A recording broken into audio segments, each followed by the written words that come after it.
943 services మనం ఈ రోజు మన మిత్ర ద్వారా ప్రజలకి అందిస్తాం జరుగుతుంది. గౌరవ సభ్యులు చెప్పినట్లు 9552300009 ద్వారా ఈ సర్వీసెస్ అన్ని అందిస్తాం జరుగుతుంది.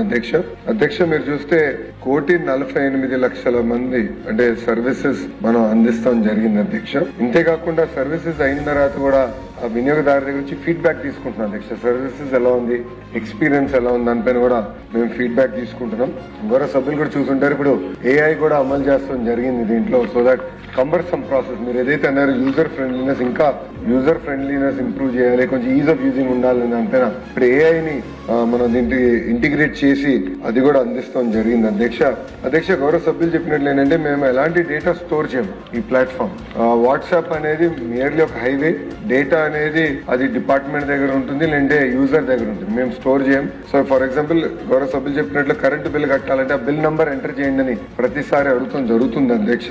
దానికి ఎలా పరిష్కరించాలో నేను ఆలోచిస్తాను.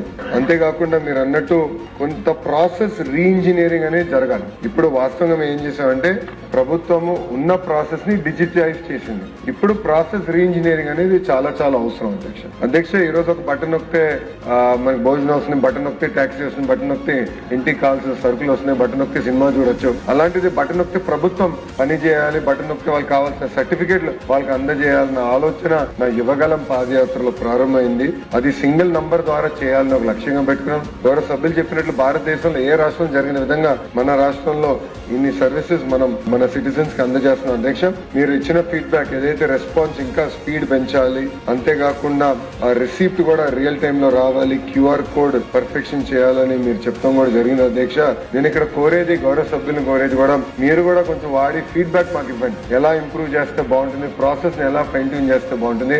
నేను ఒక రీసెర్చ్ టీమ్ పెట్టి every step you're now analysing. కొన్ని డేటా పాయింట్స్ ప్రీ పాపులేట్ చేయొచ్చు, ఆధార్ బేస్డ్ ఆథెంటికేషన్ అయిన తర్వాత కొన్ని డేటా పాయింట్స్ ప్రీ పాపులేట్ చేసాం కూడా అవకాశం ఉంటుంది. సో గౌరవ సభ్యులు కూడా ఫీడ్బ్యాక్ ఇస్తే ఈ సిస్టమ్ ని నెక్స్ట్ నేను ఈ రోజు కూడా రివ్యూ చేసినప్పుడు ఒక 90-day యాక్షన్ ప్లాన్ తీసుకుని మన మిత్ర 2.0 అనేది మనం ఫైన్ ట్యూన్ చేసి లాంచ్ చేద్దామని చెప్తాం కూడా జరిగింది. అంతేకాకుండా పొలిటికల్ గా ఇక్కడ ఉన్న సభ్యులందరూ మనం కూడా డోర్ టు డోర్ క్యాంపెయిన్, ఎందుకంటే ఇది ఒక పెద్ద వరం ప్రజలకి, డోర్ టు డోర్ క్యాంపెయిన్ మనం చేయాల్సిన అవసరం ఉంది. దీనిపైన ఒక డోర్ టు డోర్ క్యాంపెయిన్ చేద్దామని కూడా గౌరవ సభ్యులకి తెలియజేసుకుంటూ వివరాలన్నీ ఇస్తాం జరిగింది.